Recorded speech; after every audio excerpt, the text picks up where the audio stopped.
All right, so let's go ahead and dive in. So as not to delay, I know we have an hour, which seems like a lot, but Pete Caldwell is here, and he's the lead researcher on the topic of the webinar today, which is really looking at the multi-decision support tool that Keeping Forest has funded with partners between the Southern Research Station of the Forest Service and NC State to quantify forest benefits on water quality and quantity in the South. And so Pete will be sharing more with us later. I just want to give, first of all, a huge welcome, a happy new year. This is really the first time that we've had a webinar or some sort of gathering of Keeping Forests in 2023.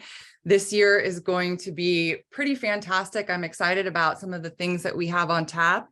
For those of you who are watching this recording and don't know me, or maybe are on the line and I haven't met before, I'm Laura Calandrella.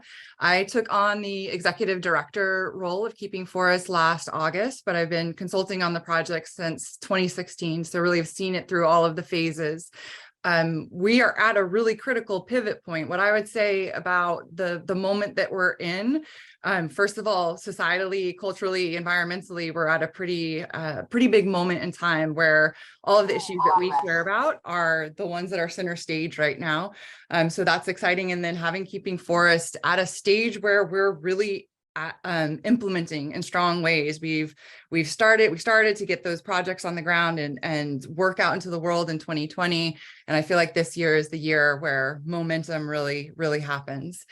So I would like to just go through a few slides to ground everybody into what Keeping Forest is. And even though you may know, Zach, how do I get to full screen? This will have to be good enough for now. And so I want to go over that and ground into who Keeping Forest is, what we're about, what we're doing. And then I'll turn it over to Lauren Ward, who I'll introduce in a moment as well, who's our Director of Strategic Initiatives, to say a little bit more about how this overarching goal of Keeping Forest, vision of Keeping Forest, connects to one of the strategy areas that we're working on, and specifically to Pete Caldwell's work. So Keeping Forests is a diverse coalition that's conserving the natural, economic, and cultural value of Southern forests. When we talk about diverse coalition, who we're talking about are representatives of entities, organizations, individuals from the private sector, from nonprofit, and from government, and also including universities. So we brought together in 2016 a group of people to really start to think about a shared problem that we all face, which is the loss of forest land in the South. Based on a project called the Southern Forest Futures, which there will be an update later this year to the Southern Forest Futures called the Southern Forest Outlook, forecasted change of forest land was up to 23 million acres would be converted either by development or population growth, and I think then also just conversion to other land uses, which is a huge problem in many ways, especially when we think about water quality and quantity. But obviously the markets that we have in the South that really drive rural economies as well as global economies, and the many ecosystem services that forests provide, the recreation that we all enjoy. So many values that are at risk when we think about the 23 million acres of Southern forests that we could lose by 2060. So Keeping Forest rallied around the idea of how do we impact change? What is it that we can do to ensure, sustain, conserve the 245 million acres of forest land that remain in the South?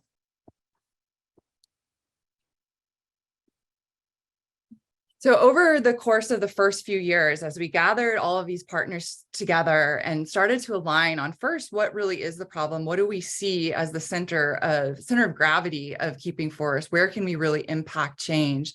Where we landed is that where we can impact change is helping to incentivize private landowners who own 86% of the land in the South. Most of those private landowners are non-industrial landowners. How can we incentivize them to retain their forests, sustainably manage their forests? And so the idea of Keeping Forests is really to keep forests as forests, partnering with those most important stewards of our land in the South. in that way, where when we talk about keeping forests, we're really talking about a market-driven forest conservation effort. So there were a lot of ways that we could approach it. We did a pretty comprehensive examination of the system, the political, social, cultural, economic, and of course, ecological system that is impacting development, conversion of forest land in the South. And there are three strategies that we found would be the highest leverage to really create those markets, incentivize forest land ownership into the future. One is a focus on traditional forest markets. So there, what we're doing is we're looking at how can we promote and expand those markets that we think of as traditional forest products. So specifically, our emphasis has been on the mass timber industry, but there's also a focus on sustainable paper and packaging and even biomass. Though our focus really truly here is mass timber. Emerging markets, I'll let Lauren talk a little bit more about this in a moment. We recognize that there are many emerging markets, carbon being one that has the potential to create new opportunities for forest land ownership, for an economic or revenue stream for those forest landowners. When the team talked, when our partners talked about what emerging market we might want to focus on, or what ecosystem service benefit we felt like was most valuable, where we landed was the water market. And so there's not been a lot of play in the water market. Carbon is being heavily focused on in other areas. And so water is where we're landed. Pete's here to talk more about that today. And then the last strategy is focusing on forest champions and leaders. So instead of thinking about policy or really going to those in the forestry sector that are the most common voices for promoting forests, what we feel is the better path forward is to work with environmental NGO leaders and land grant universities who are in fields that are adjacent to forestry. So there are some great examples. Zach Clifton, our communications specialist, is on. He's doing some great work at working with, for example, E.J. Williams of the American Bird Conservancy, who has a trusted audience that isn't necessarily directly in the forestry community. Colin McDonald from Texas Water Foundation, who's really focused on water, but also on that forest water connection. So really good advocates there. And so what I'll say is that overall with keeping forests, we really strive to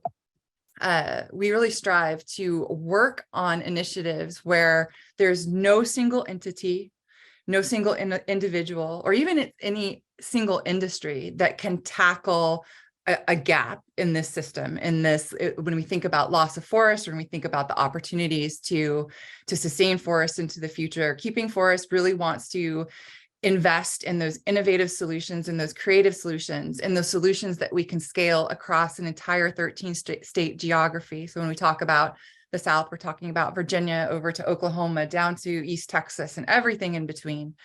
So creative, innovative, filling gaps that no one else is filling, and also collaboratively driven. So here are some of the partners that we have engaged and who are active right now in implementing or being strategic advisors and developing the strategy around each of those areas that I just mentioned. And of course, we have many, many others who are our partners involved and have been engaged over time. So we thank you for being here today. We're excited to share the work that we're doing. I'd like to introduce now Lauren Ward, who is the Director of Strategic Initiatives for Keeping Forests. So she's really got oversight over all of those three areas that I just mentioned. We're lucky to have Lauren. She's been on a partner of Keeping Forests pretty much since the beginning. Lauren, you'll have to say a little bit more about that. But also, and that was with the Forest Landowners Association, and more recently in her role as Executive Director with Conservation Without Conflict. And so I am beyond thrilled to have her on board. She has absorbed this all rapidly and is moving forward. And with that, Lauren, I will turn it over to you to say more about the connection between Keeping Forests as a whole, emerging markets, and the work that Pete is doing. Well, thank you for that wonderful introduction, Laura. As Laura mentioned, I've been a longtime supporter of Keeping Forests, but only recently joined the staff, and I'm very excited to be a part of this team and the work that we have going on this year, particularly when it comes to our emerging markets work stream and this project just really wanted to take a moment before I hand it over to Pete to talk about Keeping Forest strategy to catalyze a payment for ecosystem services water market, so that we can all kind of ground in on how Pete's project relates directly to the partnership as a whole in this work stream in particular. So I'll go ahead and emphasize one more time what Laura mentioned several times, is that we are utilizing market-driven approaches to make keeping forests an economically viable option for forest landowners and managers across the Southeast. So when I was thinking about the way all of our different projects connect together, I like to think about our forest landowners and our forest managers as forest stewards. And they're there taking care of our forests and managing them to be healthy forests across the Southeast. And those healthy forests produce clean water. They provide a great service by improving water quality across the landscape. And that clean water then benefits our society as a whole, because when we have cleaner water that has been filtered by our most wonderful natural filter that we have, our forests, then we don't have to clean the water as much when it gets to the public utilities, and we need to make it potable for the public. The only missing link in that whole relationship between our forest stewards, the clean water that they're producing and the benefits for society, is linking those benefits for society back to the forest stewards, so that we can continue to incentivize the good work that they are doing. So we need to keep this cycle going. And in order to link back to the beginning of that circle and close the loop, that's where our strategy for our emerging markets work stream is focusing their efforts to find a way to complete that circle by catalyzing or creating, oh, there it is, it's the circle.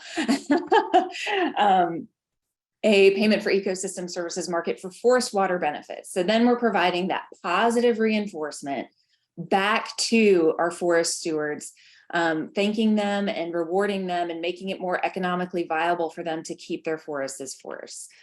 So I think a lot of people would look at that and agree with that in general, but it gets a little more murky when we get into the details. How do we know how much benefit a certain landowner's parcel is providing to society in the form of clean water?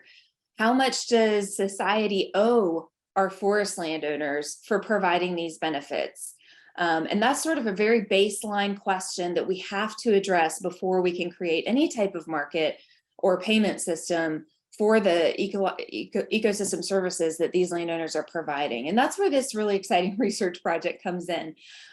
This project is really ambitious. It has exciting potential to advance the thinking in this space. And at the regional scale, Pete and his team are working to quantify both the amount of water benefit, the water quality benefit provided by Southeast forests, as well as building out a model for how water quality levels affect the cost of water utilities that treat this water to make it fit for public consumption. So those two data sets will then sort of be combined into an online tool so that we can visualize and quantify those monetary benefits that forest landowners and forest managers are providing to society in the form of improved water quality across the Southeast. Pete, I hope I didn't steal your thunder, but that's kind of generally how I understand the science. And we're going to hear a lot more detail from Pete in just a moment. So really, this project is an important step in Keeping Forest's ongoing process to create these new markets that support forest landowners and their ability to keep forests as forests. So concurrently with this project, we're also performing work to assess the feasibility of a potential water market in the Mobile Bay Basin. We're also we're developing the pilot for a behavioral change campaign across key audiences in South Carolina. And we're developing a multi-stakeholder model where we can leverage corporate and philanthropic investment into these PES water markets to sort of catalyze the startup of these markets. So we have a lot of different pieces moving at the same time, but really underlying all of those, it's so important, the work that Pete and his team are doing. So without further ado, I'd like to go ahead and introduce Pete. He's going to give us an update on where this project stands and the plan moving forward. Pete is a research hydrologist for the USDA Forest Service. in their Center for Integrated Forest Science in the Southern Research Station. And I think Pete was going to bring along a couple members of his team. I'll let him introduce those as we go along to help answer some of the questions from the audience today. I did want to mention that there will be a couple of opportunities during Pete's presentation to ask questions and make comments. So please be thinking about those questions and comments, and you can go ahead and put them in the chat if you'd like to. And I will kind of look through those and pass Pete some questions when we pause. Please also be thinking as you're listening to Pete about ways that we as partners in this work can help support the success of this project too, because it just has a lot of potential to have ripple effects across the region and in this space of thinking and conservation and forestry. So with all those thoughts in mind, I will invite Pete to begin his presentation. Thanks, Pete. Great. Thank you, Lauren. Can y'all hear me all right? All right. Yeah. Well, it's great to be back, y'all. Great to see some familiar faces and new faces as well. Lauren and Laura, I just got to say, I appreciate y'all calling this my project or my work, but it is so much bigger than me. As you'll see, we've got a really big research team on this, and I'm really just the messenger here. Just want to clarify that and give a shout out to our research team. And as you did mention, Lauren, we do have a couple members of our team on the call today. Dr. Katie Martin with NC State and Dr. Justin Baker, also with NC State, and they're going to be weighing in here as we move along today and helping answer questions and contribute to the conversation. So I will attempt to share my screen here.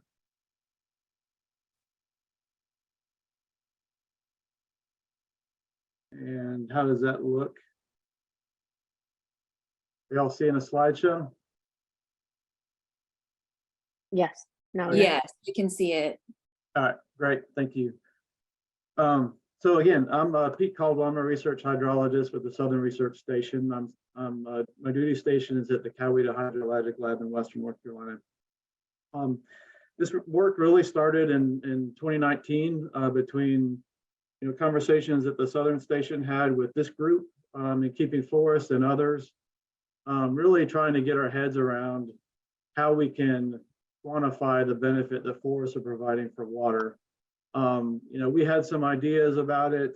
The science wasn't fully developed, but we had some ideas on ways we might be able to crack this nut. And one thing led to another, and really through the support of this group, the Southern Group of State Foresters, and really championed by the Georgia Forestry Commission, we were able to get a LSR grant to do this work through the Southern Group of State Foresters. Really just getting us started, and the Southern Station has kicked money in as well. But really it's taken all of this group and all of these other players to make this happen, both in terms of conceptualizing the work and securing the funding, and then all of our research team and actually carrying out the work. So the objectives that we laid out in the proposal had two main components. The first was delivering the science. So as I mentioned, the science on developing these land use, forest, water quality, water treatment costs, all that isn't fully developed, especially at the regional scale. So really the first part was use the best available science to measure and assign water-related ecosystem services that forests are providing in the South. The second piece of this was to translate all this information and put it into a web-based open source application that can allow users to really understand and get a sense of just how valuable forests are for water quantity and quality. And thinking long term, this information could help catalyze markets, and perhaps compensate private landowners for the ecosystem services they provide, like Lauren mentioned. So the talk today in this session is, we're going to focus on the science at first, and then we're going to stop and talk and have questions on that, and then we're going to jump into the web-based application, and we'll talk about that. So the framework we're using for this was really summarized nicely by Tom Holmes in 2018, where you take a look at all the drivers that link land use to water quality, and you quantify this in what's called the ecosystem service production function. So you got socioeconomic drivers, you got land use drivers, you got what's going on in the landscape in terms of watersheds and watershed characteristics, and you quantify that water quality, forest and water quality relationship. And then from there, you have the ecosystem or the economic value function. So this is where you take that information, you understand the relationship between forest and water quality, and then you assign a value to it. So there's a lot of different uses for water. Uses could be drinking water, fishing, boating, recreation, non-uses, damages avoided, such as floods and droughts. We focus our work here on drinking water, but there's certainly lots of other things that we could explore in terms of valuation for forest water-related ecosystem services. So the project was laid out into 3 phases. The first phase is that ecosystem service production function. So we did modeling, or we're doing modeling, to quantify that forest water quantity and quality relationship. The second phase is that ecosystem service valuation function. So taking that information about water quality at water utilities, estimate the cost of drinking that water as it relates to that water quality. And so then you can get the economic value of that ecosystem service that forests are providing. The third phase then is to take all that science, distill it into something that can be easily consumed by public and practitioners and users in a web application to really kind of hammer home this message of the benefits of forest for water. So as I mentioned, we have a really big research team. Katie Martin and Justin Baker on the call are our PIs at NC State, leading the hydrology and economics pieces of this. Lots of folks at the Southern Station are weighing in and are contributing to this. Folks at the Rocky Mountain Research Station, and also Texas A&M, and you'll see that connection here as we move along. But just a really big team, really great contributors, and we're really fortunate to have this brain trust together to carry out this work, because it's not an easy nut to crack. So, getting at the phase 1, so this is where we're linking forest to water quality. And so the way we propose to do this is to use water quality models to link forest to water quality across the South.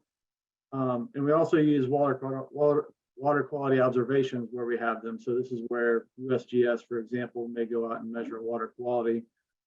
So making that linkage across the South, linking this with other information, detailing potential land use change across the South. So you might be able to identify some watersheds where future land use change could have an impact on water quality. And then the third part of this was to really go into some key watersheds to illustrate the benefits of keeping forests for water quantity and quality, using some really fine scale detailed model approaches. And so we're kind of leveraging the EPA Safe Drinking Water Information System of intakes, and you see that map there on the right. And so these are all the surface water intakes across the South. And so this is really good information for us to have to really identify where those water supply watersheds are located, and we can overlay other information on top of this to see which of these water supplies might be threatened and so on. So we've got a paper in revision, actually going to resubmit this this week. We looked at this water quality relationship very broadly across the South. The first thing we did was to look at those water quality observations. These are collected by states, they're collected by the USGS. There's a lot of them, seemingly, when you look at the map, but when you think about it, there's really not that many when you're looking at the 13 southern states. We're looking at about 1,300 points here in this map. But this information can really help you start to understand and tease out some of the relationships between forests and water quality. So looking at the graphs on the right, these are showing the total nitrogen, total phosphorus, and suspended sediment concentrations as a function of the upstream forest land area. And you can see some general relationships there, right? Your nutrient concentrations go down when you have a more forested watershed. Sediment concentrations go down. You see kind of the opposite relationship when you look at the amount of developed land or agricultural land in these watersheds. These relationships actually go the other direction with increasing developed in agriculture. So this is pretty intuitive, but it's really helping to drive home that you see this broadly across the South, these kinds of relationships. But some of the things that we focus on in this paper is the variability that you see in this relationship. So there's a lot of things going on when you start looking at watersheds across such a broad region. You've got different types of forests, you've got different sources, different levels of atmospheric deposition of nitrogen, for example, or different soil types, whatever. All of that is contributing to this variability.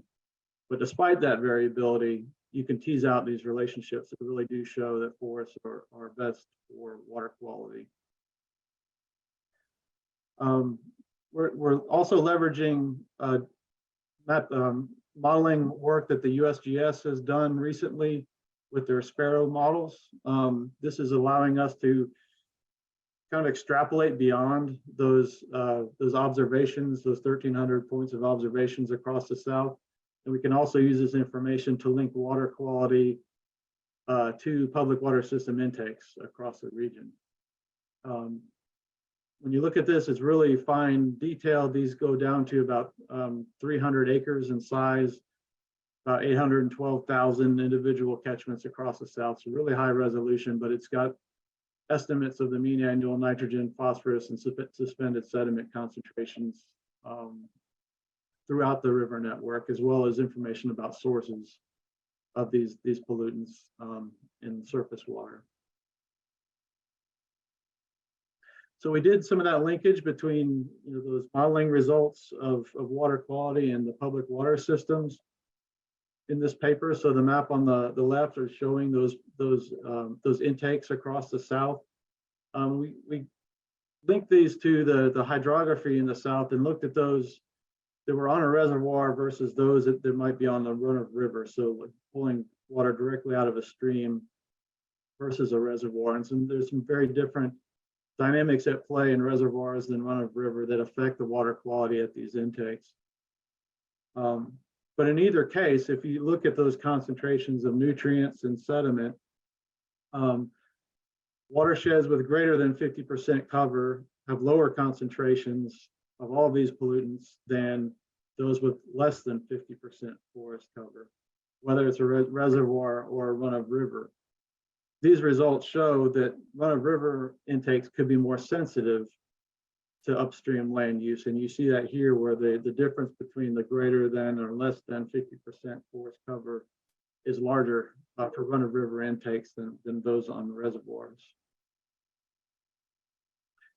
We also linked the locations of these intakes to a land use change scenario. We used data from the EPA integrated climate and land use scenarios to kind of pick a hypothetical scenario in the future that's somewhat of a worst case. And you can kind of see that at play here in this map on the left, where the red areas are where there's conversion of natural land use. So this includes forest, but it could also include other natural land uses.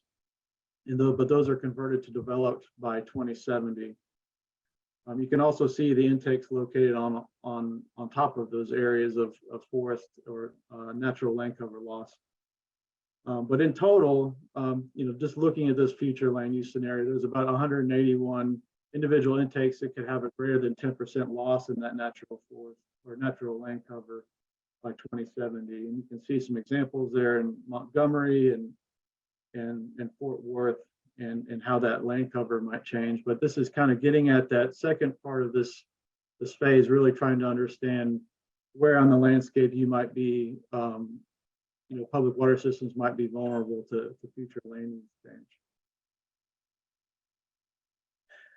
So the other piece of this phase one is to identify some case study watersheds where we can really drill down, use some fine scale modeling approaches and actually run future land cover scenarios to quantify that benefit of the forests that are present in those watersheds, value that benefit for water quality and water treatment costs. And several of the folks on this call were participated in this effort where we sat down and we looked at a whole bunch of different variables to identify watersheds to do this work. So we looked at what public water systems were in the watershed. We looked at the Southern Forest Futures estimates of forest loss, and which watersheds might be most vulnerable. Where do we have partners who might be willing to participate in something like this? And so we ended up picking these three watersheds to do this case study modeling. One is in the Savannah River Basin, second is in the Middle Chattahoochee, and the third is in the San Jacinto. And so in each of these watersheds, we're using the SWOT hydrologic model, and we're doing this modeling ourselves. And so we're building the model, testing it, calibrating it, and then making sure that everything is looking okay in terms of its predictions of flow and water quality. And then we're going to run future land use scenarios to really get a sense for what future land use might do to water quality and how forest loss may result in degradation of water quality. This information can feed directly into the economic models. So just to give you a sense of what some of this looks like, we've got parts of the Savannah River Basin SWOT model put together.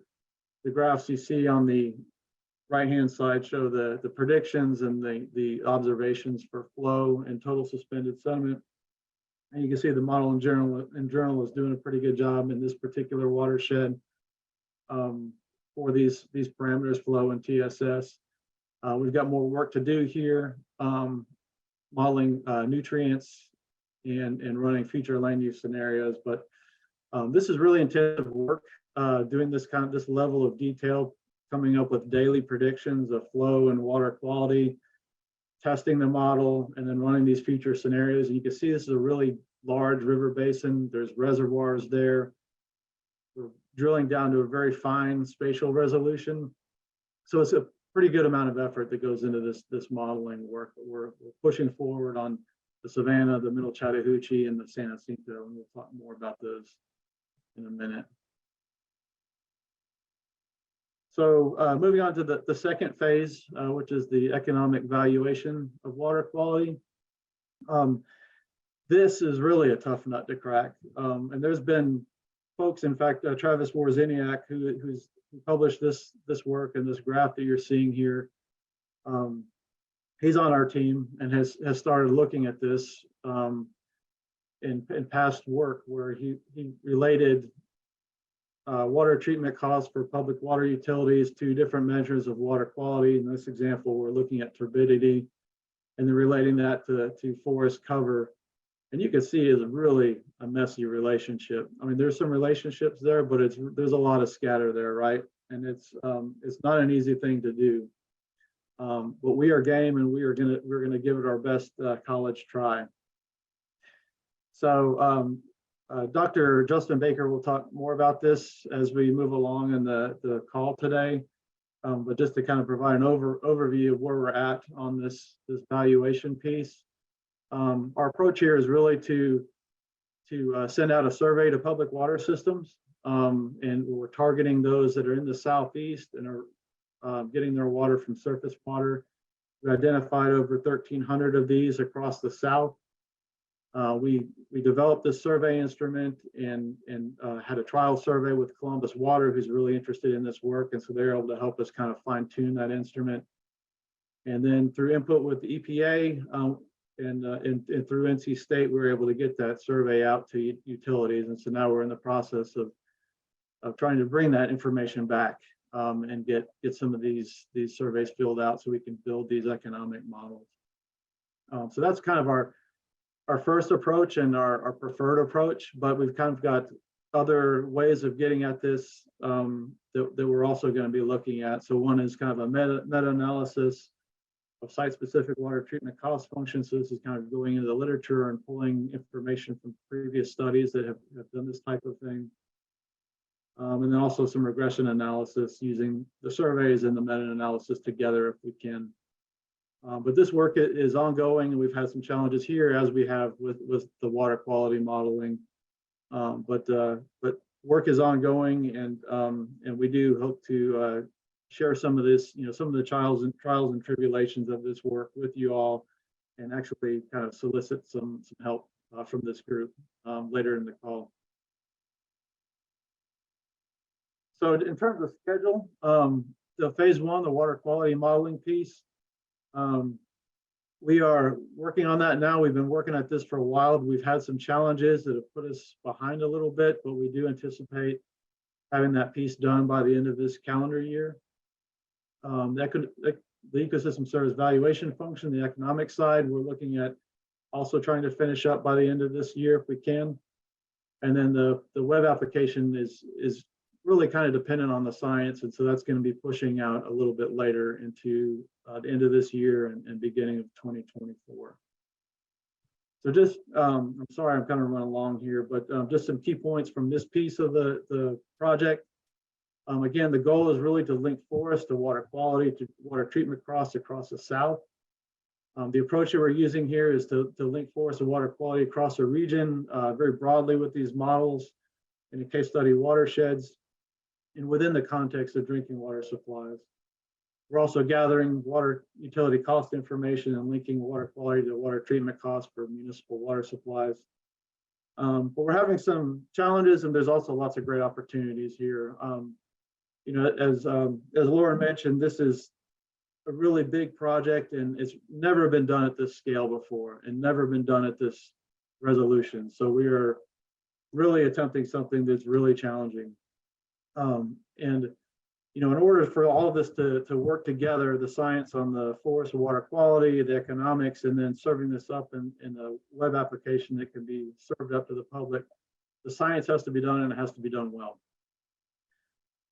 But there's a lot of potential here, as Lauren mentioned, to really move the needle on quantifying these relationships between forest and water in the South. So I'm gonna stop, and again, I apologize for running long on that. No, thank you, Pete. We did have a couple of questions that have been entered into the chat. Daniel, do you want to ask that out loud so that we can share your question with the group, or would you prefer for me to read it? So the question that I had, and sorry, I'm trying to get some sunshine, so I'm sitting outside. But the question I had that was around the treatment costs and whether or not the cost, the avoided cost of clean water, meaning that utilities didn't have to upgrade or expand their infrastructure, was going to be included, and Justin answered that question. And then I entered another one based on the type of treatment, and I'm not sure if that one got answered. It was, is there going to be a breakdown of the impact on treatment costs based on the treatment method? And there's a lot of different methods across the South that utilities use to treat water: dissolved air, membrane, conventional. And I didn't know if there was going to be a breakdown based on treatment method. Hey, Daniel, I can take that. Thank you so much for the questions. I hate to be the economist that says it depends, but in this case, we really need to see what sort of statistical power we have from the survey. It kind of depends on how many returned completed surveys we get and what level of variation we have by treatment technology.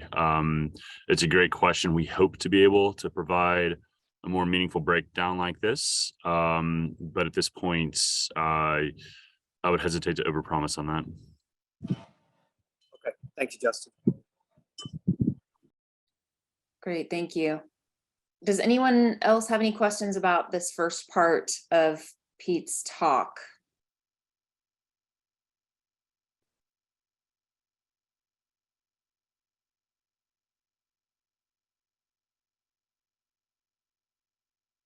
I have one question for you, Pete. On the publication that you have coming out, I think that was what the map was from. that showed, high risk areas of land use change. And you said that those included natural areas and forests. Do you guys have the ability to kind of separate out just forests if we were ever to need to look at that as a partnership?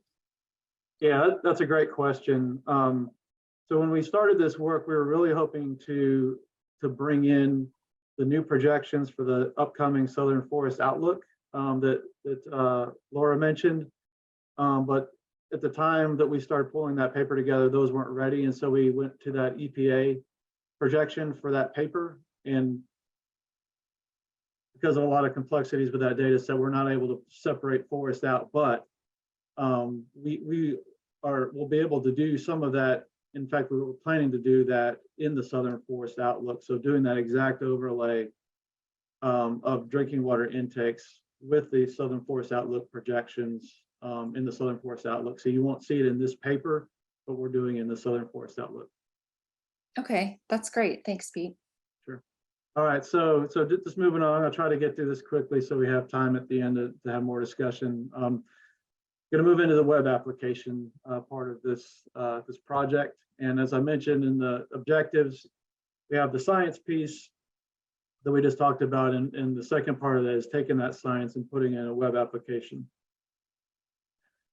So again, the goal for this web application is to enable users to understand these relationships between water quantity and forests in the South. So the data from the science that we talked about, the links forest, water quality, and water treatment costs, this is going to be what goes into this web application. And so we need to have the science done before we can really develop the web application. So we've had a couple of false starts on the web application over the past year or so. It's really hard to develop this until we have the data to go into it. So this has been one of the challenges for us, but we're on board to deliver that web application once we have the science ready. And so this web application can be an educational tool, really, to demonstrate the forest water quality treatment cost linkage. And really, it's going to be telling this story of the research in an interactive map setting with some level of interaction between the user and the data coming out of that regional water quality assessment, but also in the case study modeling and the case study watersheds that we talked about.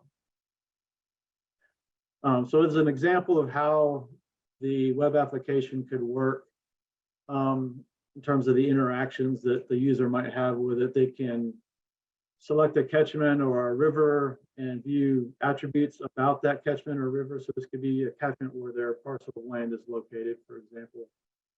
So they can find out what river that parcel is or that catchment is draining to, land cover distribution in that catchment or the whole watershed, estimates of the water quality coming out of the modeling.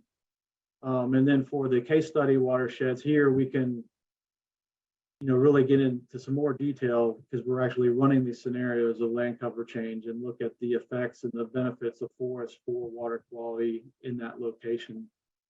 You can kind of go about this in the other way. So that's like selecting and interacting with information about the land, but then you can also interact and select public water systems in this web application. So you could pick an intake, figure out what river it's on, who is it, what population is it serving, information about the upstream watershed, estimates of water quality, estimates of treatment costs. And then again, if this intake happens to be in one of the case study watersheds, then you can get information about these land use scenarios and really, arrive at hopefully a value of the forest for water quality in that watershed and for that intake.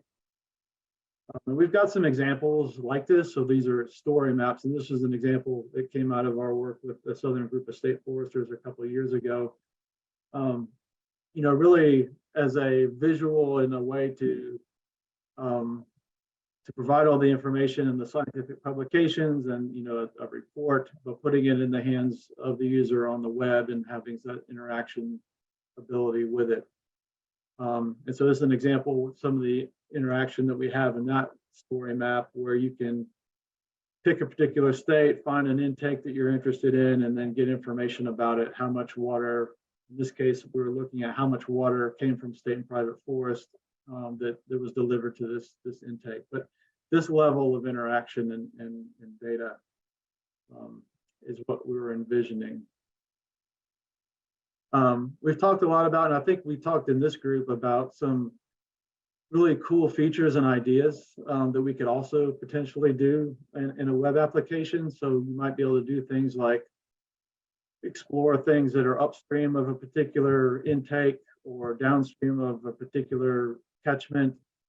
You know, for example, you might be able to select the catchment and see all the rivers and rivers downstream and information about water quality. You could pick an intake and you could find out information about all the different watersheds upstream that are providing water to that intake. And then you could have some ways of summarizing that information and providing options for exports of reports and things like that. We've had some really good ideas and discussion about this. But you know, kind of our reality on this project is that you know, we've got a lot of these pieces coming along. We've had some challenges along the way, and you know, that original vision of what that web application might look like when we wrote the proposal could be something that we come out of this initial LSR grant with, and that's kind of that story map and that level of interaction. So here's some examples of some current web applications that have that downstream functionality. So there's the USGS streamer web application, and there's also River Runner, where you can select a point on the map and highlight everything downstream. You can get information about everything that's downstream of that.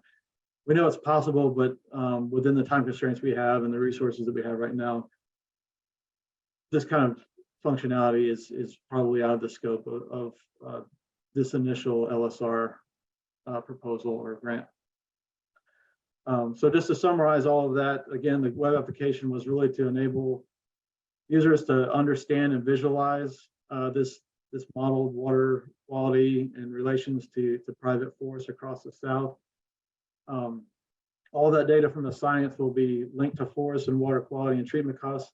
All that needs to go into that web application. So the web application can't really be developed until the science is there. Again, it can be an educational tool really demonstrating that forest water quality treatment cost linkage. And we've got lots of great ideas, and I'm sure there's more functionality beyond what's in the scope of this LSR project. If there's interest, and maybe together we can look for opportunities to find some additional funding to try to develop some of those other pieces that we're thinking about. So that's all I have. I want to thank everybody on this group, everybody within the Forest Service, Southern Group of State Foresters, everyone you see here, for all your support of this work and your patience as we've been putting this together. So I'll stop, and I can stop sharing, and we can have some discussion.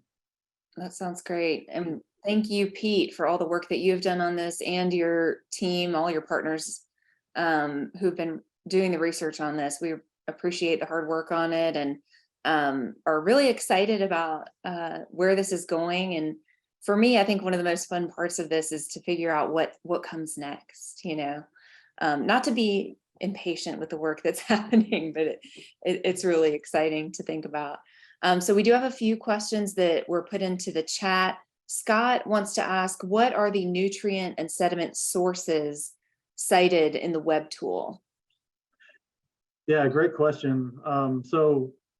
The Sparrow models that we're using kind of in that regional scale assessment is they're for nutrients, they're considering things like wastewater treatment plants, they're considering fertilizer application, manure from livestock operations, atmospheric deposition. They also consider natural sources. So for example, in the case of phosphorus, there are natural geological sources of phosphorus.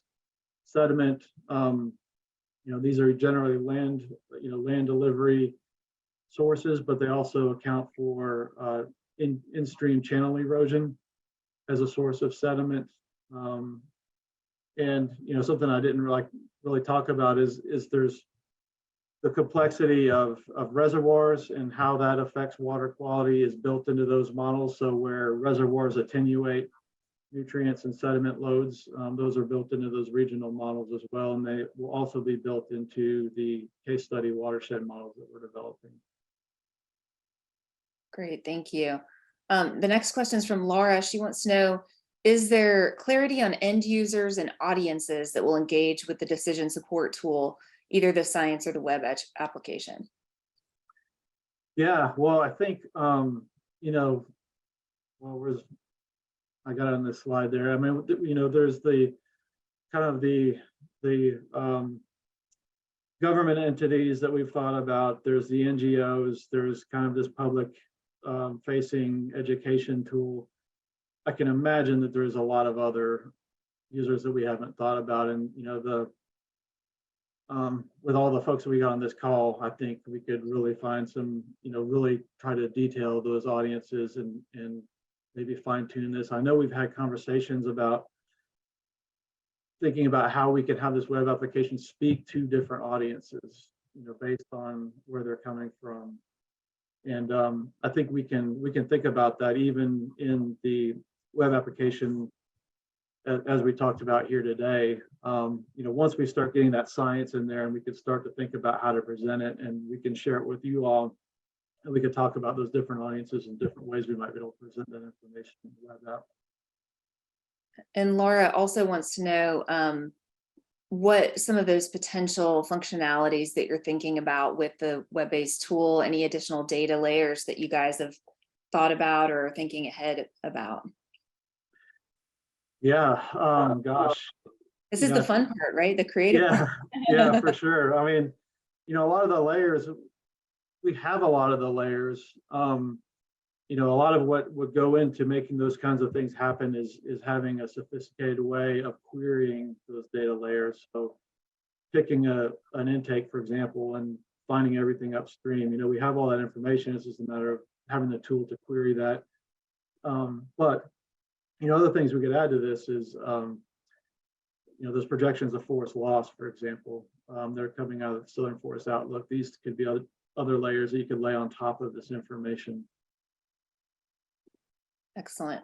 Mike had a great question, which was, when do you expect the publication to be available? And Catherine said for us that it should be available in a few weeks or months, depending on the journal editor and reviewers. But we will be sure to share that with the partnership when it does come out. I think everyone's excited to read that publication. And then Scott did have a follow-up question. He's asking, so the sources of the nutrients and sediment are not linked to the specific land uses, such as forestry, ag, development, mining, etc. They are. So, for example,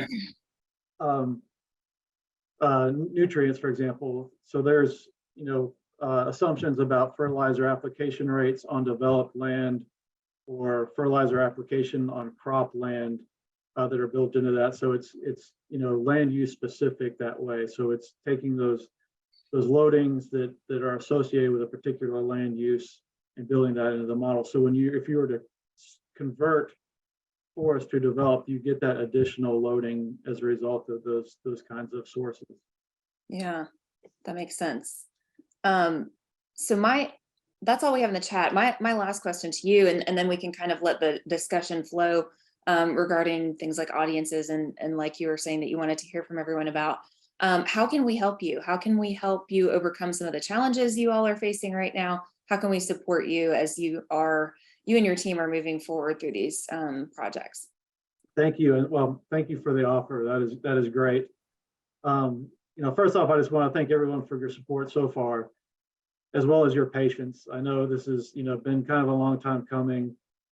We've had some challenges, but I really appreciate your patience as we've moved through this. I think, we do have some ways that I think this group could help, and I don't know when the appropriate time to talk about that is, if that's here or as we move into the discussion. But Justin has some things that we could talk about, I think, with the survey and trying to gather this information from public water systems on their cost structure, that I feel like this group is really well connected and can perhaps help us with that. So, whenever is the best time to talk talk about that. No, now is great. If Justin wants to chime in, we'd welcome to unmute and we can have a discussion about it. Sure, and I'll try to be brief. I think the issue that we've had with the survey, and I should be clear that we've sent out about 600 initial emails to facilities based on the point of contact information that we had access to. Response rates initially were abysmal. We have had a little bit more success on follow-up emails, and we've had a little bit more success on phone calls. There's only so much that we can do without kind of rewriting our IRB protocol. But I do think that, working through contacts that you all may have at water treatment plants in the region could be really beneficial here. I think the problem that we're running into is one of incentive structures, right? So typically when we have a household survey, we're offering a carrot. Here's a gift card or a cash reward to participate in our survey. Folks are busy at these facilities and probably get pegged quite often by researchers working in similar capacities. And so, whatever carrot we may have available or contacts that we have through this team to help, increase the number of participants in this survey, the more we'll be able to do with that information. No, that's great to know. And just kind of as an example of an offer of support that I have, I've got a little bit of social science background, but I'm also married to someone who is a county manager. And I've talked to him a little bit about this too, like your water treatment people, how do we get to them? How do we incentivize them to answer this survey? And one of the ideas that he even had was, it might even be a good idea to go to the finance director or the, director of the department to kind of encourage those folks to fill out that survey, because sometimes they may even have more information than the contact, who knows, but just other ways that we can try to reach out from different directions into our networks that we've been thinking about. Any other thoughts on how we can help support? Yeah. Is, Kathy Hawes, the director for the Southeastern Partnership for Forest and Water, has a great contact list across the region for utilities, and she would probably be someone, and Scott can weigh in on this, but she might be able to help connect with the right people. Excellent.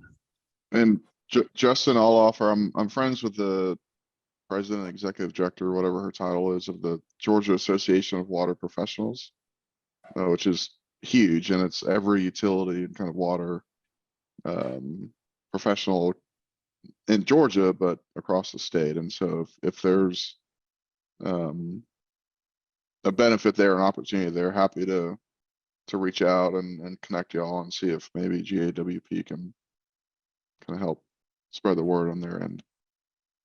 Are there any limitations from a research perspective on different ways that we can reach out to these networks?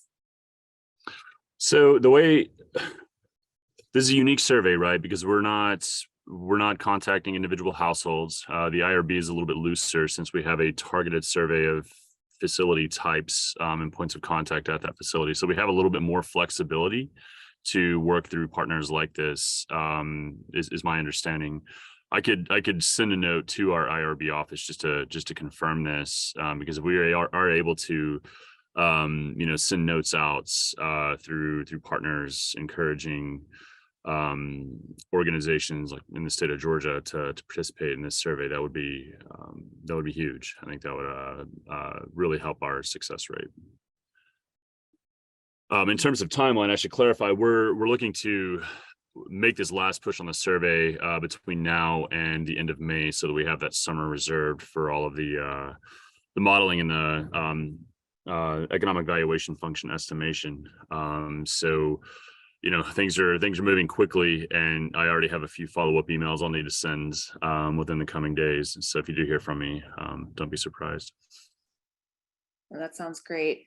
I guess as a follow-up to the webinar, if anyone who is here on the call today or who's listening to the recording on another day has ideas about how to reach out and help improve the response rate for this survey, then please reach out to me or Pete, and we can kind of follow up from there. And in the meantime, Justin, if you want to consult with IRB folks and see which ways they will accept of us offering, us lending support and trying to get those surveys filled out, then we can coordinate from there. Great, thank you so much. I was just gonna ask, are there any meetings coming up? Like, isn't Devin planning a big water meeting or something soon? In South Carolina, I think there is one. Because that might be an opportunity. She's not on this phone call, but one of the people, yeah, she'll be at the meeting. So, I mean, honestly, you could probably put a big sign with a QR code. Yeah, and maybe someone could come up with like a little incentive, like a water bottle or something for them to fill it out. I'm not going to that meeting, but I think there's some other folks who might be going to that meeting who could probably assist. Yeah, I'll leave that with you, Justin, or you can follow up with me and try and connect you to the person who's going to the meeting. That'd be great, Leslie. Thank you. Mhm.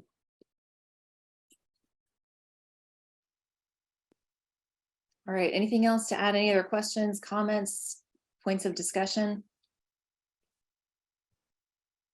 All right, I'll hand it over to Laura to close us out for the webinar.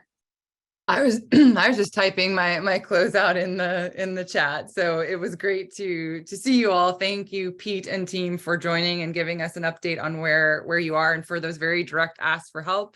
That is the power of this coalition, is bringing all of these different entities together so that we can use the strength of the network, use the strength of expertise to get us where we need to be. So I'm excited to see what comes of it. I also, just going back to the implementation that we are doing this year, a lot within emerging markets and those pilots that Lauren mentioned. And so as those pilots move forward and we learn more in different spheres, it's going to be, I think, support the work that Pete and team is doing for us. And so there's only an expansion that's going to happen here. So more to come from us. Please stay tuned. And hopefully everyone is on our newsletter that does come out on a monthly basis. Zach, would you mind just, I think if you drop the link into where they might be able to access it, if not, if they aren't on it already. I wish I could do that quickly, but so thank you all. Please contact Lauren, myself, Pete, if there's anything that we can do for you. Otherwise, have a lovely afternoon and a good rest of your week. Thank you all. Thank you all. Thanks, everyone. Everyone, bye.